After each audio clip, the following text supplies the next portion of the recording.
ಸಹಕಾರಿ ಸಂಘದ ಹಣ ಗುಳುಂ, ಕೋಟಿ ಕೋಟಿ ಅಕ್ರಮ ವರ್ಗ. ಏನಿದು ಪ್ರಕರಣ? ಯಾರು ಭಾಗಿ? ಸಹಕಾರಿ ಹಗರಣ. ನ್ಯೂಸ್ 18 ಬಿಗ್ ಎಕ್ಸ್ಪೋಸ್.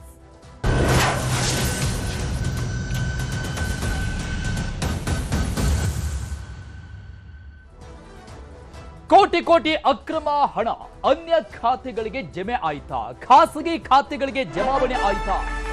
ಸಂಸ್ಥೆಯ ಬೈಲಾಗಿಲ್ಲ ಬಿಡಿಗಾಸಿನ ಬೆಲೆ ಅನ್ನುವಂತ ರೀತಿಯಲ್ಲಾಗಿದೆ ಈ ಅಕ್ರಮ. ನ್ಯೂಸ್ 18 ನಲ್ಲಿ ಬಿಗ್ ಎಕ್ಸ್ಕ್ಲೂಸಿವ್ ಆದಂತಹ ಸ್ಟೋರಿ ಇದು. ಬಿಗ್ ಎಕ್ಸ್ಪೋಸ್ ನ್ಯೂಸ್ 18 ನಲ್ಲಿ ಮಾತ್ರ. ಸಂಸ್ಥೆಯ ರೂಲ್ಸ್ ರೆಗ್ಯುಲೇಷನ್ಸ್ ಬೈಲಾ ಯಾವುದಕ್ಕೂ ಬಿಡಿಗಾಸಿನ ಬೆಲೆನೇ ಇಲ್ಲದಂತೆ ಅಕ್ರಮ ಎಸಗಿರುವುದು. ಆಡಿಟ್ ವರದಿಯಲ್ಲಿ ಅಕ್ರಮ ಬಟಬೈಲಾಗಿದೆ. ಸರ್ಕಾರ ನಡೆಸಿರುವಂತಹ ಆಡಿಟ್ ವರದಿಯಲ್ಲಿ ಈ ಅಕ್ರಮ ಸಾಬೀತಾದ್ರೂ ಕೂಡ ಇದುವರೆಗೂ ಕ್ರಮ ಯಾಕಾಗಿಲ್ಲ ಅನ್ನೋದು ಸದ್ಯಕ್ಕಿರುವ ಪ್ರಶ್ನೆ.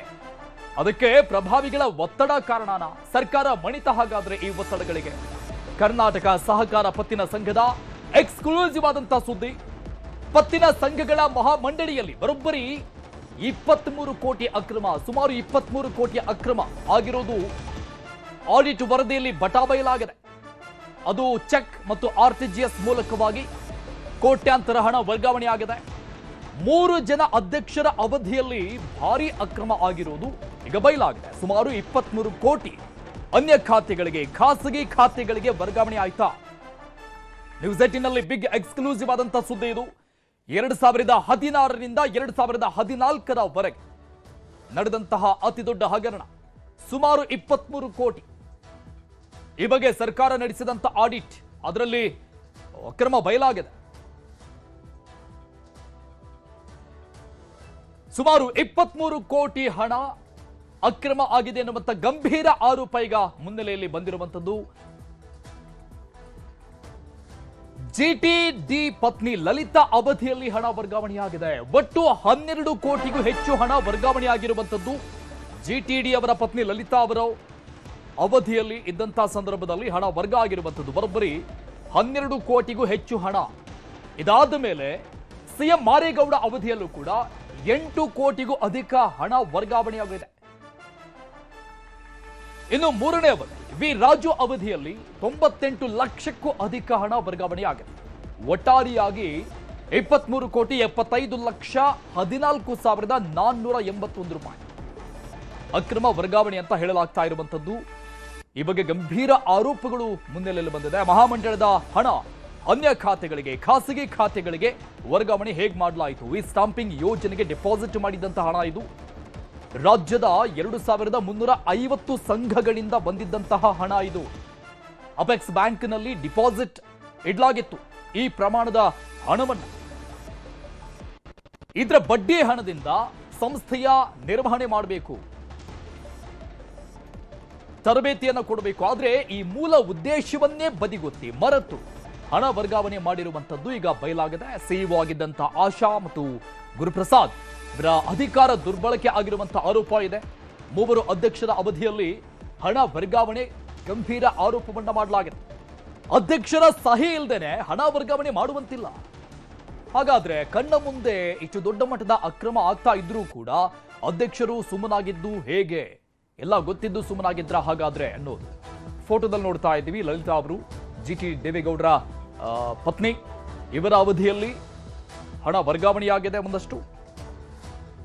ಇದಾದ ನಂತರದಲ್ಲಿ ಮತ್ತಿಬ್ಬರು ಅಧ್ಯಕ್ಷರಾದ ನಂತರದಲ್ಲಿ ಅವರ ಅಧಿಕಾರ ಅವಧಿಯಲ್ಲೂ ಕೂಡ 2 ಬಾರಿ, ಒಟ್ಟಾರೆಯಾಗಿ 3 ಬಾರಿ ಹಣ ವರ್ಗಾವಣೆ ಆಗಿದೆ.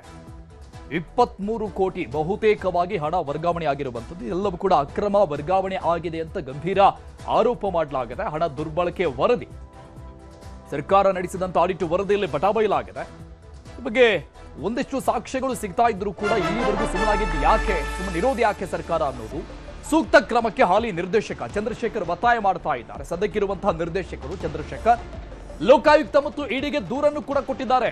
ಹಾಲಿ ನಿರ್ದೇಶಕ ಚಂದ್ರಶೇಖರ್ ಅವರು ತನಿಖೆ ಆಗಬೇಕು ಅಂತ, 3 ಮಾಜಿ ಅಧ್ಯಕ್ಷರ ವಿರುದ್ಧ ಕ್ರಮ ಆಗಬೇಕು ಅಂತ ಆಗ್ರಹಿಸಿದ್ದಾರೆ. ಹಾಲಿ ನಿರ್ದೇಶಕ ಚಂದ್ರಶೇಖರ್ ಸರ್ಕಾರದ ಆಡಿಟ್ ವರದಿಯಲ್ಲಿ ಅಕ್ರಮ ಬಯಲಾಗಿದೆ, ಅಕ್ರಮ ಆಗಿದೆ ಅಂತ ತೋರಿಸ್ತಾ ಇದೆ.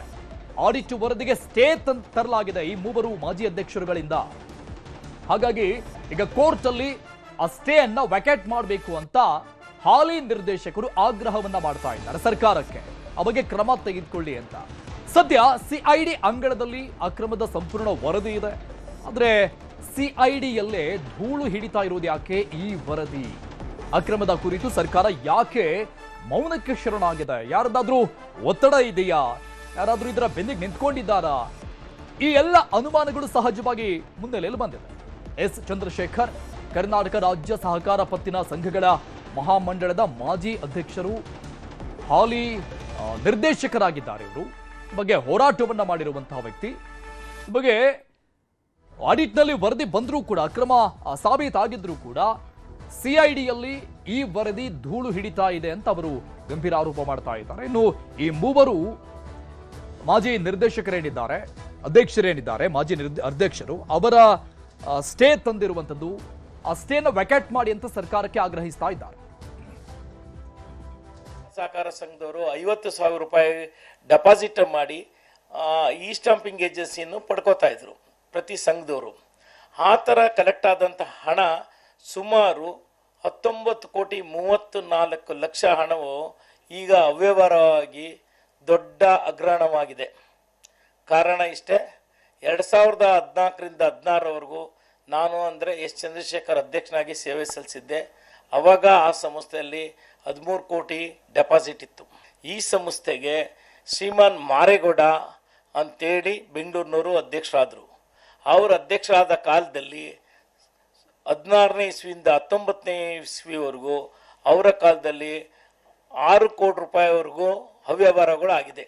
ಅಲ್ಲಿದ್ದಂಥ CO, ಅಕೌಂಟೆಂಟು ಮತ್ತು ಮಾರೇಗೌಡರು 3 ಜನ ಸೇರಿ ಶ್ರೀಮಾನ್ ಮಾರೇಗೌಡರು ಅವ್ರ ಪೀಡಲ್ಲಿ 8,78,53,53,451 ರೂಪಾಯಿ ಅವ್ರ ಪೀಡಲ್ಲಿ ಹಗರಣ ಆಗಿದೆ. ಶ್ರೀಮತಿ ಕೆ ಲಲಿತಾ GT ದೇವೇಗೌಡರು ಅವ್ರ ಪೀಡಲ್ಲಿ 12,77,35,669 ರೂಪಾಯಿ ಅವ್ಯವಹಾರ ಆಗಿದೆ. ರಾಜು ಅಂತೇಳಿ ಇವರು ಶಿವಮೊಗ್ಗದವರು, ಇವರು 1 ವರ್ಷದ ಮಟ್ಟಿಗೆ ಅಧ್ಯಕ್ಷರಾಗಿದ್ದಾಗ ಇವ್ರ ಪೀರಿಯಡಲ್ಲಿ 50 ಲಕ್ಷ ರೂಪಾಯಿವರೆಗೂ 75 ಲಕ್ಷದವರೆಗೂ ಅವ್ಯವಹಾರ ಆಗಿದೆ. ಇದೆಲ್ಲ ಚೆಕ್ ಮೂಲಕ RTGS ಮೂಲಕನೇ ಹೋಗಿರೋಂಥ ವಿಚಾರ. ಪತ್ತಿನ ಸಹಕಾರ ಸಂಘದವರು 50,000 ರೂಪಾಯಿ ಡೆಪಾಸಿಟ್ ಮಾಡಿ ಡೀಟೇಲ್ಸ್ ಕೊಡ್ತಾರೆ ನಮ್ಮ ಪ್ರತಿನಿಧಿ ಆನಂದ್ ಲೈವ್ ನಲ್ಲಿದ್ದಾರೆ. 2014ರಿಂದ ಆನಂದ್ 2024 ಅಂದ್ರೆ ಬರೋಬ್ಬರಿ 9 ವರ್ಷಗಳ ಅವಧಿಯಲ್ಲಿ ನಡೆದಂತ ಅಕ್ರಮ ಅಂತ ಆರೋಪ ಮಾಡ್ತಾ ಇರುವಂತದ್ದು. ಈ ಬಗ್ಗೆ ಆಡಿಟ್ ವರದಿಯಲ್ಲಿ ಅಕ್ರಮ ಸಾಬೀತಾದ್ರೂ ಇಲ್ಲಿವರೆಗೂ ಸುಮ್ಮನಿರೋದು ಯಾಕೆ ಅನ್ನುವಂತ ಸಹಜ ಪ್ರಶ್ನೆ ಬರುತ್ತೆ. ಏನು ಹಗರಣ ಇದು ಆನಂದ್? ಅರುಣ್, ಏನು ಕರ್ನಾಟಕ ರಾಜ್ಯ ಸಹಕಾರ ಪತ್ತಿನ ಸಂಘದ ಮಹಾಮಂಡಳಿ ಏನಿದೆ, ಇಲ್ಲಿ ಸುಮಾರು 2,350 ವಿವಿಧ ರಾಜ್ಯದ ಪತ್ತಿನ ಸಂಘಗಳಿಂದ ಸುಮಾರು 50,000 ರೂಪಾಯಿ ಡೆಪಾಸಿಟ್ಗಳನ್ನ ಇಡಲಾಗಿರುತ್ತೆ. ಯಾಕಂತ ಹೇಳಿದ್ರೆ ಈ ಸ್ಟಾಂಪಿಂಗ್ ಏಜೆನ್ಸಿಯನ್ನ ಸಣ್ಣ ಸಣ್ಣ ಸಂಘಗಳು ಮಹಾಮಂಡಲದಿಂದ ಪಡ್ಕೊಳ್ಳಲಾಗಿತ್ತು. ಅದಕ್ಕಾಗಿ ಅವರಿಂದ 50,000 ರೂಪಾಯಿಯನ್ನ ಪಡ್ಕೊಳ್ಳಲಾಗಿತ್ತೆ. ಒಟ್ಟು 23 ಕೋಟಿ ರೂಪಾಯಿನ ಡೆಪಾಸಿಟ್ ಅಂದ್ರೆ ಬೆಂಗಳೂರಿನ DCC ಬ್ಯಾಂಕ್ ಮತ್ತು ಅಪೆಕ್ಸ್ ಬ್ಯಾಂಕ್ಗಳಲ್ಲಿ ಮಹಾಮಂಡಲ ಇಟ್ಟಿರುತ್ತೆ. ಇಲ್ಲಿ ಇಟ್ಟಿದ್ದಂತಹ ಹಣ ಏನಿದೆ, ಇದನ್ನ ಸುಮಾರು ಶಾಸಕ GT ದೇವೇಗೌಡರ ಪತ್ನಿ ಕೆ ಲಲಿತಾ ಅವರು ಅಧ್ಯಕ್ಷರಾದಂತಹ ಅವಧಿಯಲ್ಲಿ ಸುಮಾರು 12 ಕೋಟಿಗೂ ಹೆಚ್ಚು, ಹಾಗೂ ಮಾರೇಗೌಡರು ಅಧ್ಯಕ್ಷರಾಗಿದ್ದಂತಹ ಸಂದರ್ಭದಲ್ಲಿ 8 ಕೋಟಿಗೂ ಹೆಚ್ಚು, ಹಾಗೂ ರಾಜು ಅವರು ಅಧ್ಯಕ್ಷರಾಗಿದ್ದಾಗ 98 ಲಕ್ಷ ರೂಪಾಯಿಗೂ ಹೆಚ್ಚು ಹಣವನ್ನ ಚೆಕ್ ಹಾಗೂ RTGS ಮೂಲಕ ಅಧಿಕಾರಿಗಳ ಸಹಕಾರದೊಂದಿಗೆ ಅನ್ಯ ಖಾತೆಗಳಿಗೆ ಅಕ್ರಮವಾಗಿ ವರ್ಗಾವಣೆ ಮಾಡಲಾಗಿದೆ ಅಂತೇಳಿ ಒಂದು ದೂರು ಕೇಳಿ ಬಂದಿತ್ತು. ಇದನ್ನ ಸ್ವತಃ ಅಲ್ಲಿ ನಿರ್ದೇಶಕರಾಗಿದ್ದಂತಹ ಚಂದ್ರಶೇಖರ್ ಅವರು ಸಹಕಾರ ಇಲಾಖೆಗೆ ಕೊಟ್ಟಿರ್ತಾರೆ.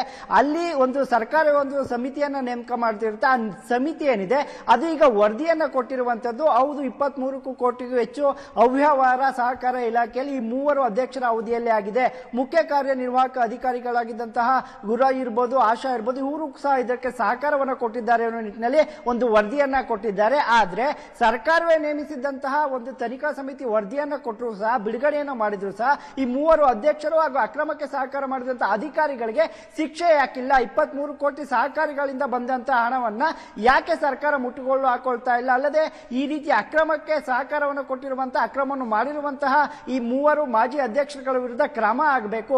ಯಾವಾಗ ಇದು ಹೊರಗಡೆ ಬಂತು, ಈ ಮೂವರು ಅಧ್ಯಕ್ಷರಿಗೂ ಆಗಿದ್ದಂತವರು ಸ್ಟೇ ಅನ್ನು ತೆಗೆದುಕೊಂಡಿದ್ದಾರೆ. ಆ ಸ್ಟೇ ಅನ್ನು ವೆಕೆಟ್ ಮಾಡಿಸುವಂತ ಕೆಲಸಕ್ಕೂ ಕೂಡ ಸರ್ಕಾರ ಮುಂದಾಗಬೇಕು. ಜೊತೆಗೆ ಇವರ ಆಸ್ತಿಗಳನ್ನ ಮುಟ್ಟುಗೋಲು ಹಾಕೊಂಡಾದ್ರೂ ಕೂಡ 23 ಕೋಟಿ ಏನು ಇವರು ಅನ್ಯ ಖಾತೆಗಳಿಗೆ ವರ್ಗಾವಣೆ ಮಾಡಿದ್ದಾರೆ, ಸಹಕಾರದ ಅಧಿನಿಯಮದ ಅಡಿಯಲ್ಲಿ ಯಾವುದೇ ರೀತಿಯಲ್ಲೂ ಕೂಡ ಅನ್ಯ ಖಾತೆಗಳಿಗೆ ವರ್ಗಾವಣೆ ಮಾಡಲಿಕ್ಕೆ ಬರೋದಿಲ್ಲ.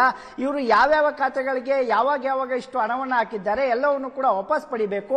ಅಲ್ಲದೆ ಇದಕ್ಕೆ ಸಹಕರಿಸಿದಂತೆ ಎಲ್ಲರಿಗೂ ಕೂಡ ಕಾನೂನು ಅಡಿಯಲ್ಲಿ ಶಿಕ್ಷೆ ಆಗಬೇಕು ಅಂತೇಳಿ ಈಗ ಮಾಜಿ ಅಧ್ಯಕ್ಷರು ಹಾಗೂ ಹಾಲಿ ನಿರ್ದೇಶಕರಾದ ಚಂದ್ರಶೇಖರ್ ಅವರು ಒತ್ತಾಯವನ್ನ ಮಾಡ್ತಾ ಇರುವಂತದ್ದು. ಇದರ ಜೊತೆಗಿನ ಸಹಕಾರ ಇಲಾಖೆಯ ಉನ್ನತ ಮಟ್ಟದ ಅಧಿಕಾರಿಗಳಿಗೂ ಕೂಡ ಈ ವಿಚಾರ ಗೊತ್ತು. ಆದ್ರೂ ಸಹ ಅವರು ಕೂಡ ಯಾರು ಅಂದ್ರೆ ಕಠಿಣ ನಿಲುವನ್ನು ತೆಗೆದುಕೊಳ್ಳೋಕೆ ಯಾಕೋ ಹಿಂದೆ ಮುಂದೆ ನೋಡ್ತಾ ಇದ್ದಾರೆ. ನಾನು ಈಗಾಗಲೇ ಲೋಕಾಯುಕ್ತಕ್ಕೆ ದೂರನ್ನ ಕೊಟ್ಟಿದ್ದೇನೆ, ಇಡಿಗೂ ಸಹ ದೂರನ್ನ ಕೊಟ್ಟಿದ್ದೇನೆ, ಆದ್ರೂ ಯಾವುದೇ ಪ್ರಯೋಜನ ಆಗ್ತಿಲ್ಲ. ಸರ್ಕಾರ ಇನ್ನಾದ್ರೂ ಇಂಥ ಅಕ್ರಮ ಮಾಡುವಂತವ್ರಿಗೆ ಕಡಿವಾಣ ಹಾಕಲಿಲ್ಲ ಅಂತಾದ್ರೆ ಒಂದು ವರದಿ ಕೊಡ್ತಾರೆ, ಅಕ್ರಮ ಆಗಿದೆ ಅಂತ ಅವ್ರ ಪರ್ಗ ಅವ್ರು ಹೋಗ್ತಾರೆ, ಯಾವುದೇ ರೀತಿಯಲ್ಲೂ ಕೂಡ ಇದು ಉಪಯೋಗಕ್ಕೆ ಬರೋದಿಲ್ಲ ಅನ್ನುವಂತಹ ಒತ್ತಾಯವನ್ನ ಚಂದ್ರಶೇಖರ್ ಅವರು ಮಾಡ್ತಾ ಇರುವಂತದ್ದು. Arun, okay, hold on, Anand ಮಾತನಾಡಿಸ್ತಾನೆ. ಈ ಬಗ್ಗೆ ದೂರುದಾರರು ಮಾಜಿ ಅಧ್ಯಕ್ಷರು ಹಾಲಿ ನಿರ್ದೇಶಕರಾಗಿರಂತ ಚಂದ್ರಶೇಖರ್ ಅವರು ಸಂಪರ್ಕದಲ್ಲಿದ್ದಾರೆ. ಸರ್ ನಮಸ್ಕಾರ.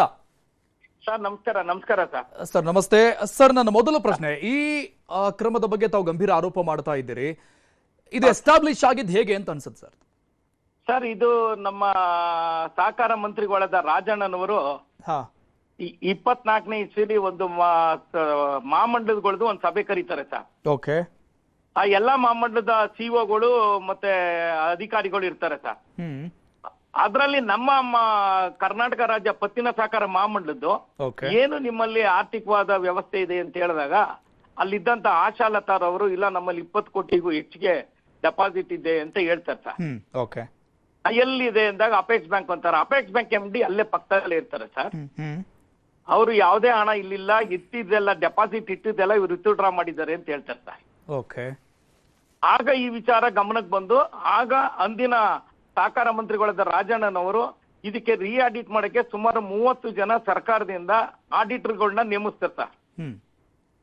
ಅವರು ಸುಮಾರು ಒಂದು 6 ತಿಂಗಳು ಆಡಿಟ್ ಮಾಡಿ 15ನೇ ಇಸ್ವಿಯಿಂದ 24ನೇ ಇಸ್ವಿವರೆಗೂ ಒಂದು ವರದಿ ಕೊಡ್ತಾರೆ ಸರ್. ಇವ್ರ ಕಾಲದಲ್ಲಿ ಇಷ್ಟಿಷ್ಟು ಅಮೌಂಟ್ ಅವ್ಯವಹಾರ ಆಗಿದೆ, ಚೆಕ್ RTGS ಮೂಲಕನೇ ಹೋಗಿದೆ ಅಂತ ಹೇಳಿ ಕೊಡ್ತಾರೆ ಸರ್. ಓಕೆ.